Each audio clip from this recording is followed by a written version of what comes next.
Hello students, आज हम देखने वाले हैं आरएस कॉन्फ़िगरेशन।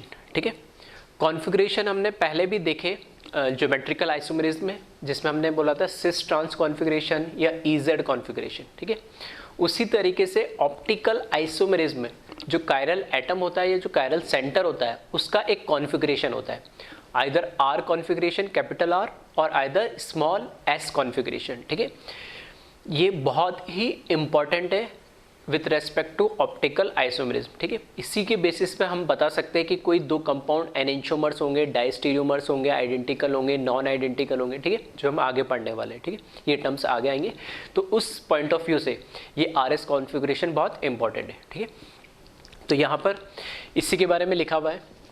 फर्स्ट पॉइंट लिखा है यहाँ पे, this configuration given to chiral atom in optical isomerism. ठीक है, ये जो कॉन्फ़िगरेशन है ये किसको दिया जाता है? ऐसे नहीं किसी भी एटम को, ये हमेशा कायरल एटम को दिया जाता है। और कायरल एटम के लिए क्या जरूरी है? 4 वैलेंसी होने चाहिए। ठीक है, 4 डिफरेंट वैलेंसीज होने चाहिए। और ठीक है, उसी को हम क्या बोलेंगे? Chiral atom. तो जो कायरल एटम होता है उसी को हम आर या एस कॉन्फ़िगरेशन दे सकते हैं, आइदर आर होगा या एस होगा। ठीक है, सेकेंड चीज इसमें लिखा है, this configuration is also known as absolute configuration. ठीक है, इसी को, ठीक है, इसी का एक दूसरा नाम है जिसको हम क्या बोलते हैं? एब्सोल्यूट कॉन्फ़िगरेशन भी बोलते हैं। ठीक है, कई बुक्स में उसको, ठीक है, आर एस कॉन्फ़िगरेशन की जगह एब्सोल्यूट कॉन्फ़िगरेशन भी लिखा होता है। अब यहाँ पर जो आर है, ठीक है, यहाँ पर जो आर है, कैपिटल आर है, इसका एग्जैक्ट जो नेम है, ठीक है, आर रिप्रेजेंट रेक्टस। ठीक है, RECTUS। ठीक है, आर रिप्रेजेंट रेक्टस और इसका मीनिंग होता है क्लॉकवाइज।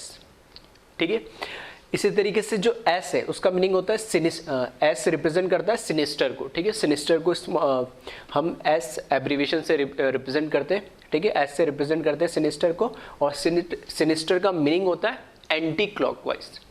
तो ये क्लॉकवाइज और एंटी क्लॉकवाइज है क्या?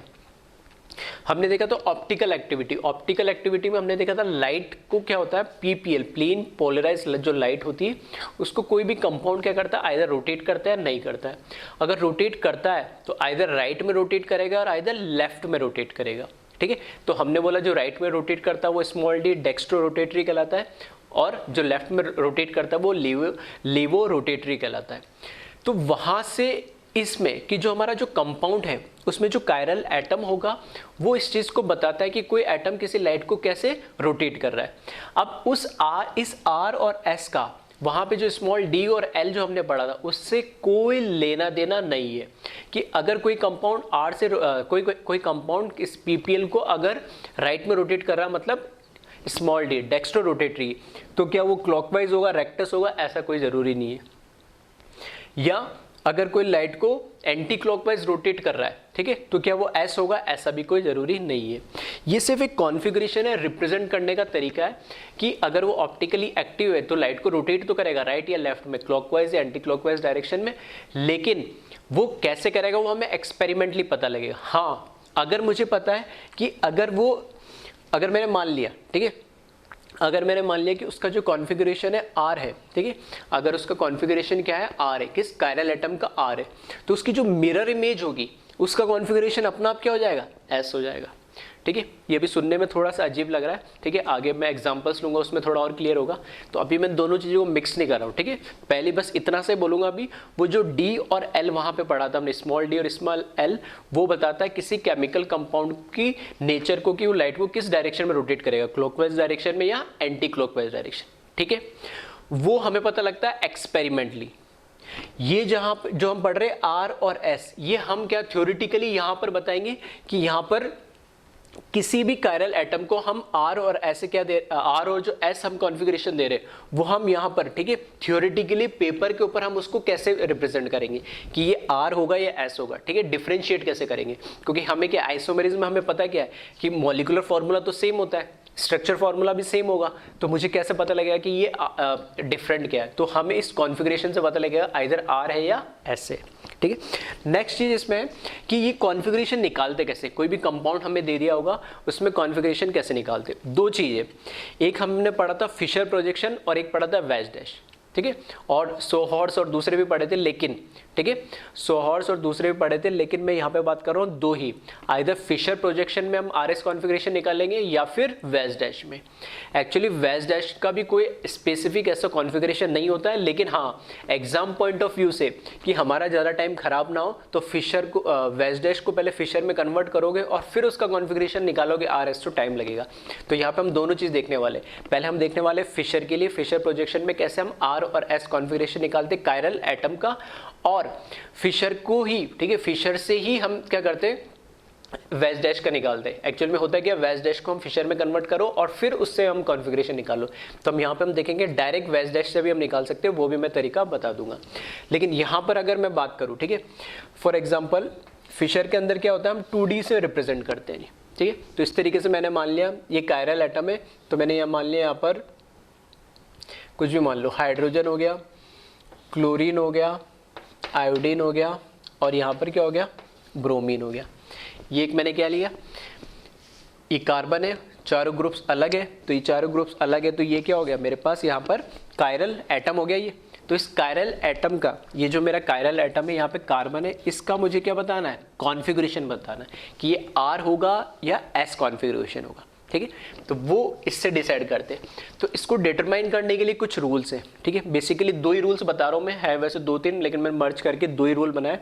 उन दो रूल की हेल्प से हम ये पता करेंगे कि इसका कॉन्फ़िगरेशन कैसे कैलकुलेट करते हैं। तो पहला रूल मैंने यहाँ पे लिखा हुआ है, rule 1, assign priority to the substituent of chiral atom according to CIP rules from 1 to 4, ठीक है। CIP रूल्स, ये वही CIP रूल्स है जो हमने GI के अंदर पढ़ा था EZ कॉन्फ़िगरेशन निकालने के लिए, ठीक है। और सबसे बेसिक रूल क्या था कि हम नंबरिंग जब करते हैं उसमें, ठीक है, प्रायोरिटी जब हम देते हैं तो प्रायोरिटी में हम बोलते हैं कि जिसका एटॉमिक नंबर जितना ज़्यादा होगा उसकी प्रायोरिटी उतनी क्या होगी, हाई होगी। अगर एटॉमिक नंबर सेम होते हैं, आइसोटॉप्स होते हैं, तो हम किस पे जाते हैं, एटॉमिक मास पे जाते हैं, ठीक है। फिर अगर एटॉमिक नंबर सेम हो गया, ठीक है, तो आइसोटॉप्स आ गए। फिर अगर हमारे पास सेम कार्बन कार्बन हो गया तो आगे हम देखते हैं उससे नेक्स्ट एटम कौन सा है, ठीक है। तो उस नेक्स्ट एटम का देखते हैं कि एटॉमिक नंबर किसका ज़्यादा है, डबल बॉन्डेड, ट्रिपल बॉन्डेड, ठीक है। सारे CIP रूल्स हमने बहुत सारे पढ़े थे, लेकिन वहाँ इतने सारे रूल्स का कोई यूज़ नहीं है जो हमारे CIP रूल्स जो हमने वहाँ पढ़े थे, ठीक है। एक बार CIP रूल्स निकाल के देख लेना, फर्स्ट सेकेंड रूल्स भी पढ़ लोगे तो भी यहाँ पर हमारा, ठीक है, सारा काम हो जाएगा, उससे ज़्यादा जरूरत नहीं पड़ेगी, ठीक है। स्टार्टिंग के 2-3 रूल्स पढ़ लेना। सबसे इंपॉर्टेंट बेसिक रूल क्या थे CIP रूल का, एटॉमिक नंबर, ठीक है। तो इसमें मैंने क्या बोला है कि जो भी हमारे पास कायरल एटम होगा तो उसकी क्या होगी, 4 वैलेंसी होगी, ये तो हमें पता लग ही गया।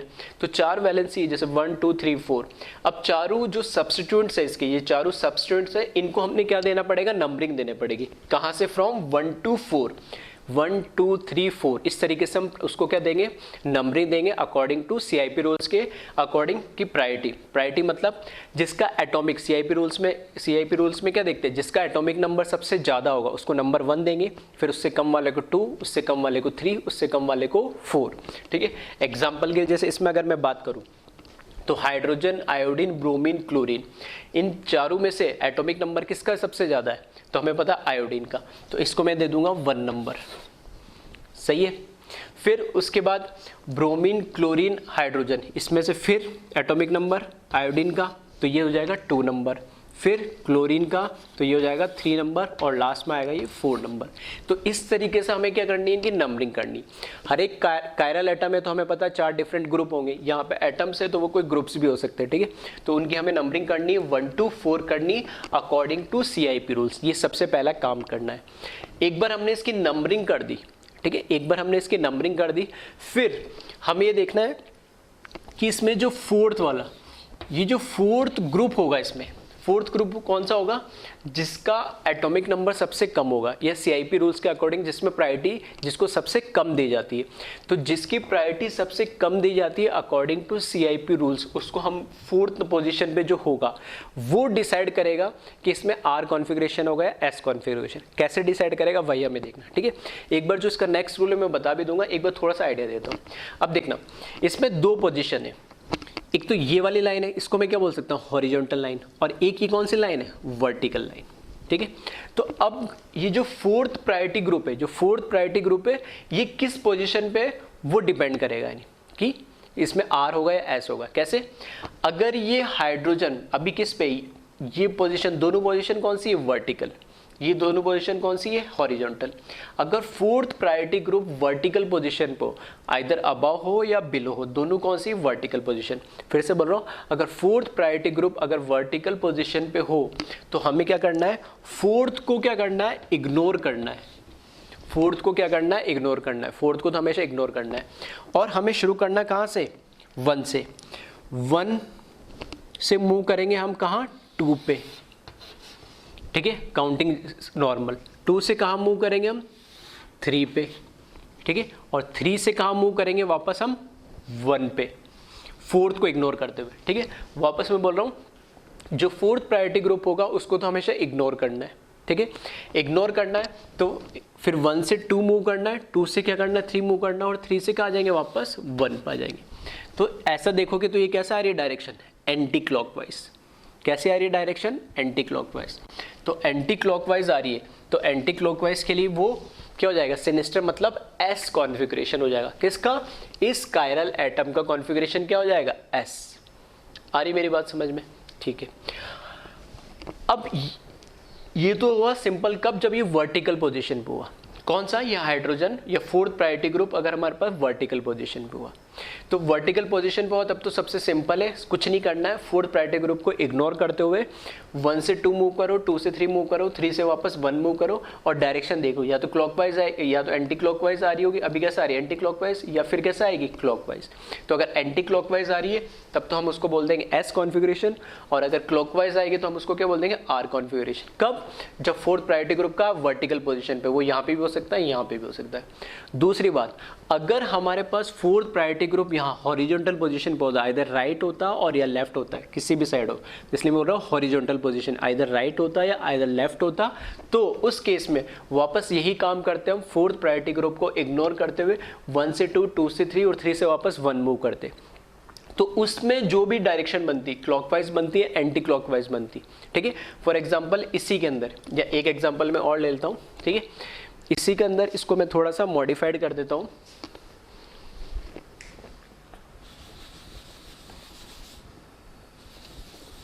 ठीक है, इसी को थोड़ा सा मॉडिफाइड कर देता हूँ मैं इस तरीके से। अगर मैंने क्या करा, यहाँ पर आयोडीन की जगह मैंने हाइड्रोजन लिख दिया और यहाँ आयोडीन लिख दिया। वापस से हमें पता है ये तो 1 होगा और ये क्या होगा? 4 होगा। CIP रूल के अकॉर्डिंग आयोडीन को सबसे ज़्यादा एटॉमिक नंबर, फिर ब्रोमीन को, ठीक है, फिर क्लोरीन को, और उसके बाद किसको? हाइड्रोजन को। अब मैंने बोला कि अगर ये फोर्थ प्रायोरिटी ग्रुप, अगर fourth priority group horizontal position पर आइदर लेफ्ट या राइट, तो अभी भी क्या करना है? इसको फोर्थ वाले को तो हमेशा क्या करना होता है? इग्नोर करना होता है। और फिर हमें क्या करना होता है?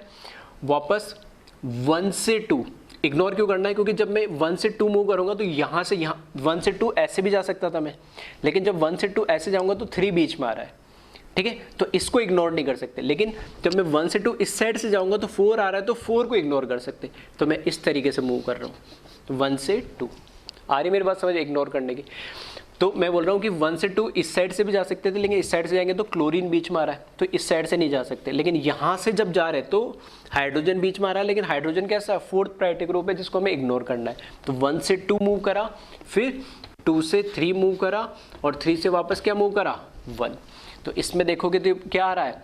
क्लॉकवाइज आ रहा है, और क्लॉकवाइज आ रहा है तो क्लॉकवाइज के अकॉर्डिंग क्या होना चाहिए? आर, ठीक है, क्लॉकवाइज आ रहा है तो इसके अकॉर्डिंग क्या होना चाहिए? आर, लेकिन इसका कॉन्फ़िगरेशन क्या होगा? एस होगा। कब? जब फोर्थ प्रायोरिटी ग्रुप कहाँ होगा? हॉरिजॉन्टल पोजीशन पे होगा। कहने का मतलब है कि उल्टा कॉन्फ़िगरेशन हो जाएगा। अगर हॉरिजॉन्टल पोजीशन पे जो भी इसकी डायरेक्शन आ रही है, जैसे अभी क्या आ रही है? इसकी क्लॉकवाइज आ रही है, तो क्लॉकवाइज के अकॉर्डिंग क्या होना चाहिए था? आर, तो उसका उल्टा ले लेना हमें क्या? एस। अगर इसमें एंटी क्लॉकवाइज आ रही होती, एंटी क्लॉकवाइज आ रही होती तो क्या होता है? एस, तो उसका उल्टा ले लेना अपोजिट क्या? आर, ठीक है। तो वही मैं डिफरेंस समझा रहा हूं कि इस फोर्थ प्रायोरिटी ग्रुप की पोजीशन का है वो डिसाइड करेगा कि आर होगा या एस होगा। फिर से बोल रहा हूं, ध्यान से सुन लेना। अगर हमारे पास fourth priority group vertical position पे है तो फोर्थ प्रायोरिटी ग्रुप को इग्नोर करते हुए 1 से 2, 2 से 3 मूव करेंगे और जो उसकी डायरेक्शन होगी क्लॉकवाइज होगी तो आर हो जाएगा और एंटी क्लॉकवाइज होगी तो एस हो जाएगा बस। लेकिन अगर फोर्थ प्रायोरिटी ग्रुप की पोजीशन हॉरिजॉन्टल हो गया, इधर लेफ्ट या राइट हो, किसमें, फिशर प्रोजेक्शन में, तो जो भी फोर्थ को इग्नोर करते हुए 1 से 2, 2 से 3 मूव करेंगे तो क्लॉकवाइज होगी तो आर की जगह उसका अपोजिट एस ले लेंगे, और अगर एंटी क्लॉकवाइज होगी तो एस की जगह उसका अपोजिट क्या ले लेंगे, आर ले लेंगे। ठीक है, इस तरीके से इसका कॉन्फ़िगरेशन डिटरमाइन करते हैं। ठीक है, तो एक बार इसको कॉपी कर ले। ठीक है, ये रूल 1 लिख रखा है, रूल 2 में शॉर्ट तरीके से लिखूंगा। ठीक है, एक बार इसको कॉपी कर ले और फिर मैं लिख रहा हूँ रूल 2।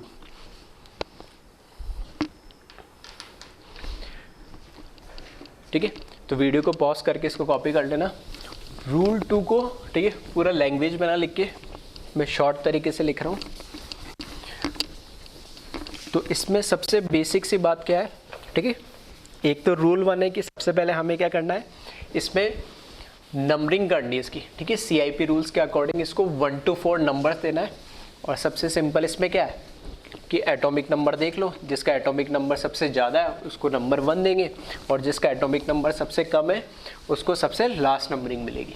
और फिर उसके बाद हमें ये ध्यान रखना है कि जो फोर्थ ग्रुप है वो किस पोजीशन पे, वर्टिकल पे या हॉरिजॉन्टल पे। तो अगर मैं बात करूँ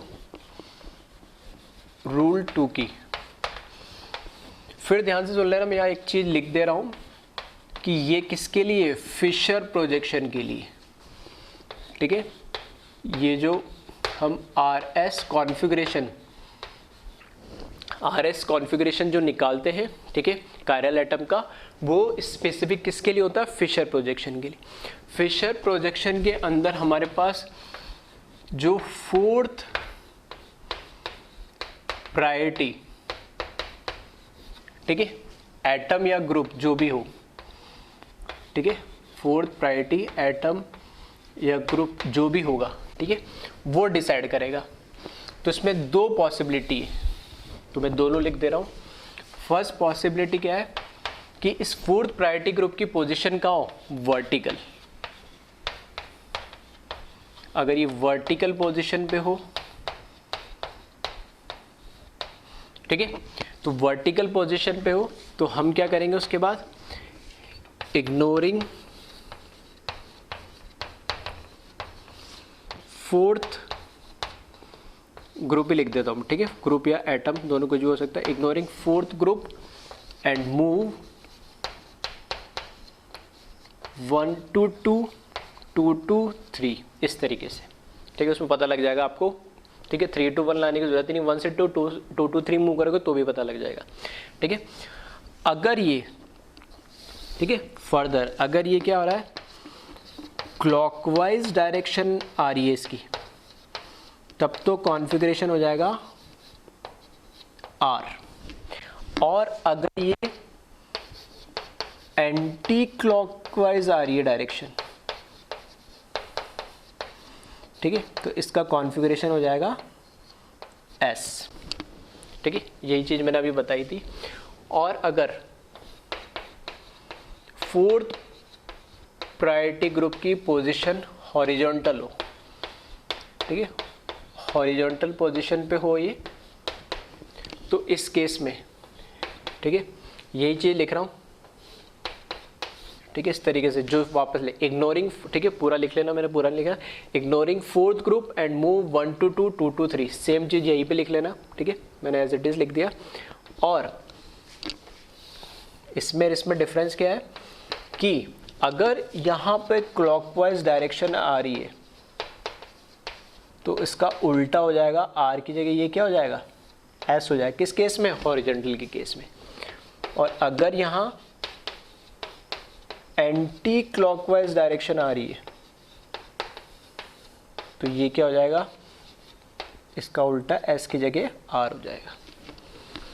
आ रही है बात समझ में? तो यही चीज़ मैंने अभी समझाई थी उस एग्जाम्पल से, बाकी वही सारी चीज़ें। ठीक है, मैंने इसको इस तरीके से शॉर्ट फॉर्म में इस रूल 2 को बना दिया। सबसे इंपॉर्टेंट ध्यान रखना है कि फिशर, ठीक है, फिशर प्रोजेक्शन की बात कर रहा हूँ मैं यहाँ पे। ये किसके लिए, ये फिशर प्रोजेक्शन के लिए। ठीक है, और ये वर्टिकल पोजीशन और हॉरिजॉन्टल पोजीशन किसकी बात हो रही है यहाँ पर, यहाँ पर ये हो रही है फोर्थ प्रायोरिटी ग्रुप की हो रही है, ठीक है। अगर fourth priority group vertical position पे हो तब फोर्थ को इग्नोर करना है और 1 से 2, 2 से 3 मूव करना है, और अगर क्लॉकवाइज आ जा रहा है तो R और एंटी क्लॉकवाइज हो जा रहा है तो S। यही अगर fourth priority group horizontal position पे हो, ठीक है, तो वापस से वही करना है, ठीक है। ये डैश करके लिखा है, इसका मतलब वही ignoring fourth group, move 1 to 2, 2 से 3, और ऐसा होने पे क्लॉकवाइज आ रहा तो अपोजिट हो जाएगा, तो ये हो जाएगा S और ये हो जाएगा R, ठीक है। इसका एक शॉर्ट ट्रिक भी है, ठीक है। शॉर्ट ट्रिक में यही लिख देता हूँ, इसको बोलते हैं VCR, और हॉरिजॉन्टल के लिए हम बोलते हैं HCS, ठीक है। शॉर्ट ट्रिक चाहो तो याद रख सकते हो तो रख लो, वैसे ही बता दिया मैंने, ठीक है, फिर भी बता दें, मैंने बता दिया। VCR किसके लिए? V stand for vertical, clockwise, rectus मतलब R। देखना V का मतलब यहाँ पे क्या हो गया, अगर किसकी बात हो रही, फोर्थ प्रायोरिटी ग्रुप कहाँ हो, वर्टिकल पोजीशन पे हो, ठीक है। और वर्टिकल पोजीशन होने पे अगर क्लॉकवाइज आ रही है, वर्टिकल पोजीशन होने पे अगर क्लॉकवाइज आ रही है, ठीक है, वर्टिकल पोजीशन किसकी, फोर्थ प्रायोरिटी ग्रुप की, और वहाँ पर अगर 1 2 3 मूव करते और क्लॉकवाइज आ रही है तो क्या आ जाएगा, R आ जाएगा। तो अगर ये VCR है तो इसका उल्टा कर लो, क्लॉकवाइज अगर R आ रहा है तो एंटी क्लॉकवाइज क्या हो जाएगा, S हो जाएगा, ठीक है। तो बस एक ध्यान रखना है। इसी तरीके से हॉरिजॉन्टल के लिए HCS लिखते हैं। HCS का मतलब क्या है, हॉरिजॉन्टल पोजीशन पे अगर कौन हो, fourth priority group, fourth priority group horizontal position पे हो, फोर्थ प्रायोरिटी ग्रुप अगर हॉरिजॉन्टल पोजीशन पे हो तो क्लॉकवाइज, ठीक है, हॉरिजॉन्टल पोजीशन अगर क्लॉकवाइज होगा तो क्या हो जाएगा, S कॉन्फ़िगरेशन हो जाएगा। Horizontal position of fourth priority group, then clockwise होगा तो S हो जाएगा कॉन्फ़िगरेशन, और इसका उल्टा कर लेना, अगर एंटी क्लॉकवाइज होगा तो वो R हो जाएगा। तो इस तरीके से याद रख सकते हो VCR और HCS। VCR का मतलब, V से मतलब vertical position of fourth priority group, और H से मतलब है vertical position of, sorry, horizontal position of fourth priority group. तो VCR का मतलब क्लॉकवाइज R, और वहाँ पे HCS का मतलब हॉरिजॉन्टल पोजीशन पे है और क्लॉकवाइज S हो जाएगा, ठीक है। तो इसको एक बार कॉपी कर ले, कुछ इसमें एग्जांपल्स हम देखते हैं प्रैक्टिस के लिए,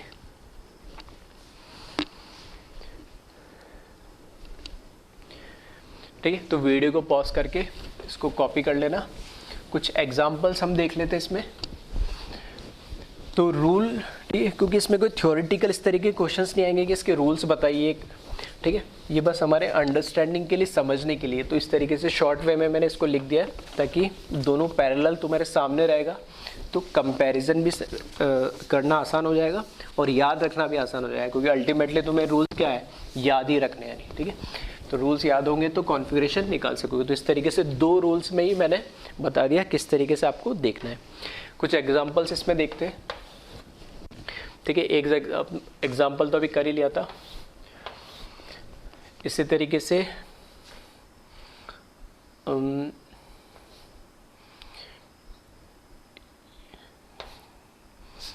ठीक है, ये ले लेते हैं आयोडीन, फ्लोरीन, ब्रोमीन और क्लोरीन। इसका कॉन्फ़िगरेशन निकालें। कॉन्फ़िगरेशन किसका निकालते हैं हम, इस कायरल सेंटर का। अगर ये कायरल सेंटर नहीं, चारों ग्रुप्स या एटम अलग नहीं है तो फिर कोई कॉन्फ़िगरेशन नहीं निकालना, ठीक है। उस कायरल एटम या उस कायरल सेंटर का कॉन्फ़िगरेशन निकाला जाता है। तो यहाँ देखें, वापस से बात करें तो यहाँ पे हमें नंबरिंग देने पड़ेगी। तो नंबरिंग की अगर बात करें तो फ्लोरीन, क्लोरीन, ब्रोमीन, आयोडीन, ठीक है, चारों हैलोजेंस है। तो हैलोजेंस में हमें बताया कि आयोडीन का नंबर 1 होता है, फिर ब्रोमीन का नंबर 2 होता है, फिर क्लोरीन का नंबर 3 और फ्लोरीन का नंबर 4, ठीक है। तो जो फोर्थ प्रायोरिटी ग्रुप है इसको तो हमेशा क्या करना है, हमेशा इग्नोर करना है, ठीक है। इसको इग्नोर कर दिया और कहाँ से मूव करना हमें, 1 से 2, ठीक है, 1 से 2 मूव करा और 2 से 3, जैसे मैंने बोला इतने में हो जाएगा, 3 से 1 करने की ज़रूरत नहीं है, इतने से पता लग जाएगा। बस ये देखना 1 से 2, 2 से 3 पता लग गया। कैसे डायरेक्शन जा रही, क्लॉकवाइज, सॉरी कैसे, एंटी क्लॉकवाइज है ये, ठीक है। तो यहाँ से उल्टा चल रहा है तो ये हो गया एंटी क्लॉकवाइज। कहाँ पर है फ्लोरीन, फ्लोरीन है हॉरिजॉन्टल पोजीशन पे। तो हॉरिजॉन्टल पोजीशन पे अगर ये एंटी क्लॉकवाइज है तो एंटी क्लॉकवाइज क्या होता है, एस, तो इसका अपोजिट क्या हो जाएगा, आर। तो इसका जो कॉन्फ़िगरेशन जो हमारे पास ये जो हमारे पास कायरल सेंटर है इसका कॉन्फ़िगरेशन क्या हो जाएगा, आर हो जाएगा। ठीक है, इधर भी लिख देता हूँ।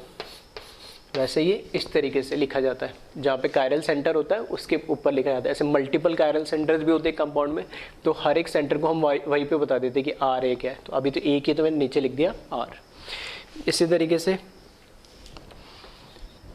नेक्स्ट एग्जांपल देखें इसमें।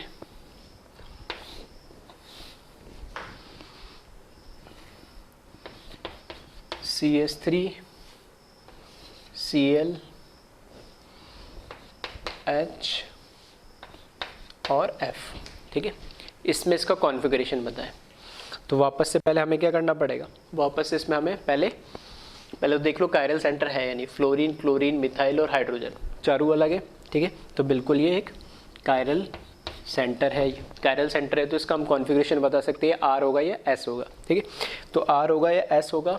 तो इसका मतलब क्या है कि यहाँ पे पहले हमें क्या डिसाइड करना पड़ेगा, इनकी प्रायोरिटी डिसाइड करने के लिए क्या देखना पड़ता है हमें, CIP रूल्स। और CIP रूल का फर्स्ट रूल क्या कहता है, एटॉमिक नंबर। तो एटॉमिक नंबर देखेंगे हम, तो फ्लोरीन, फिर इधर कार्बन से 3 हाइड्रोजन लगे हुए, इससे डायरेक्ट कौन होगा, कार्बन, और कार्बन से 3 हाइड्रोजन। तो पहले कौन देखेंगे, हाइड्रोजन, फ्लोरीन, कार्बन और क्लोरीन। तो ये हो जाएगा फर्स्ट नंबर, क्लोरीन का सबसे ज़्यादा एटॉमिक नंबर होता है। फिर उसके बाद किसका आएगा, फ्लोरीन का। फिर थर्ड नंबर पे कौन आएगा, कार्बन, और फोर्थ नंबर पे कौन आएगा, हाइड्रोजन। इसका एटॉमिक नंबर सबसे कम होता है। उसके बाद ठीक है, फोर्थ प्रायोरिटी ग्रुप है, इसको तो हम क्या करेंगे, इग्नोर करेंगे, और 1 से कहाँ मूव करेंगे, 2 मूव करेंगे, और 2 से कहाँ मूव करेंगे, 3। ठीक है, तो यहाँ से मुझे पता लग रहा है क्या, क्लॉकवाइज। अब बस ये देखना है कि क्लॉकवाइज है तो क्लॉकवाइज आर होगा कब, जब एच का हो वर्टिकल पोजीशन में, यानी फोर्थ प्रायोरिटी ग्रुप का हो वर्टिकल पोजीशन में। तो वर्टिकल पे ये तो बिल्कुल सही है। तो ये इस केस में क्लॉकवाइज मूव कर रहा है, तो ये क्या हो जाएगा, आर। इसका इस कायरल सेंटर का आर कॉन्फ़िगरेशन होगा। ठीक है, इस तरीके से। तो एक बार इसको कॉपी कर लें, कुछ और एग्जाम्पल हम इसमें देखते हैं।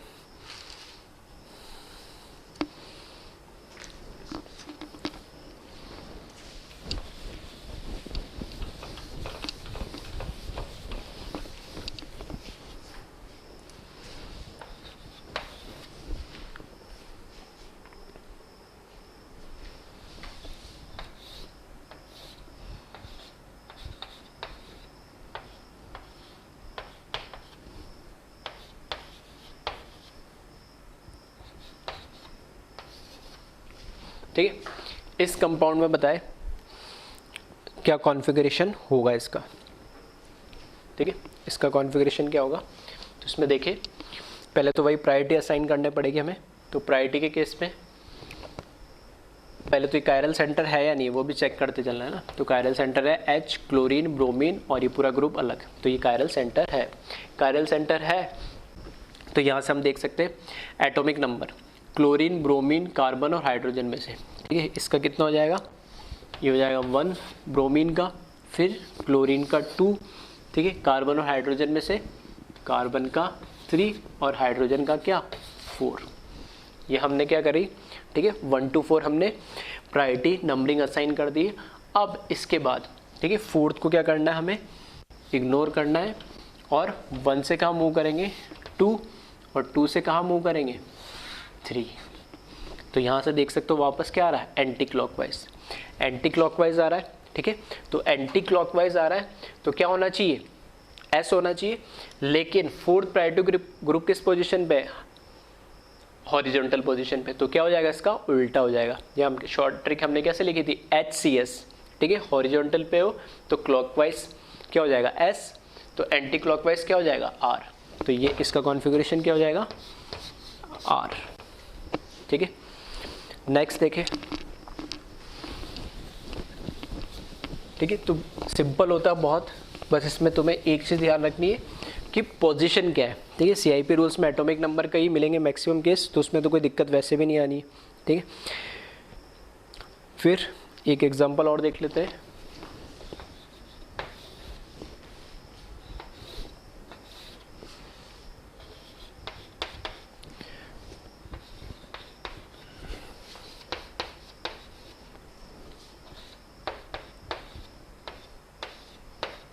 इसमें इसका कॉन्फ़िगरेशन बताया आप, ठीक है, इसमें बताया इस कायरल एटम का कॉन्फ़िगरेशन क्या होगा, यानी तो कॉन्फ़िगरेशन निकाल लिया होगा, है ना।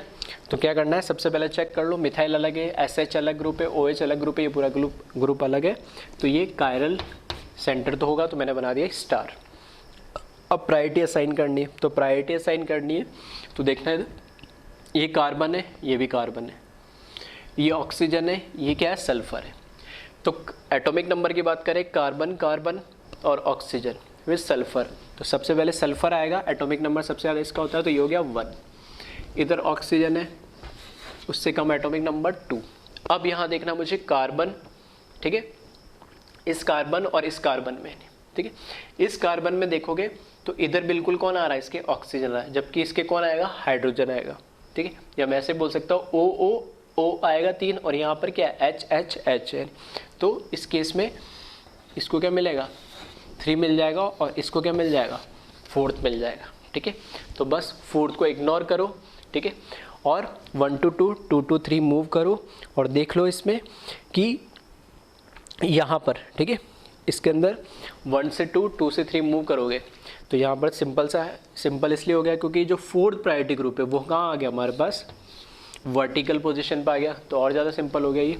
तो 1 से 2 और 2 से 3 कैसा आ रहा है, एंटी क्लॉकवाइज, और वर्टिकल पे है तो एंटी क्लॉकवाइज के लिए क्या आएगा, यहाँ पर एस कॉन्फ़िगरेशन आ जाएगा, ठीक है।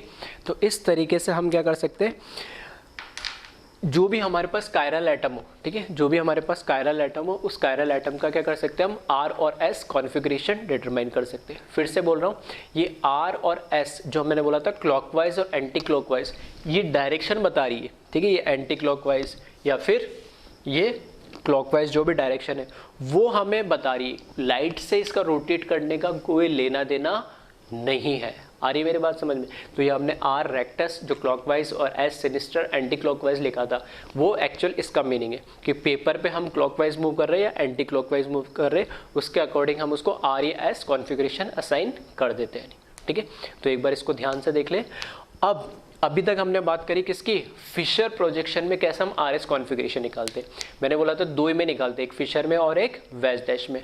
तो वेज डैश को क्या करते हैं, एक्चुअली फिशर में कन्वर्ट करते हैं और फिर वापस आर एस कॉन्फ़िगरेशन निकालते हैं, लेकिन उस कन्वर्जन में थोड़ा टाइम खराब होता है। तो हम क्या करते हैं, वेज डैश में, वेज डैश के अंदर ही क्या करते हैं, ठीक है, एक शॉर्ट ट्रिक से हम देख लेंगे या उसमें भी एक मेथड देख लेंगे कि डायरेक्ट वहाँ से कन्वर्जन की जरूरत ना पड़े, उसमें टाइम खराब ना हो, डायरेक्ट वेज डैश से भी हम क्या कर सकते हैं, आर और एस कॉन्फ़िगरेशन डिटरमाइन कर सकते हैं।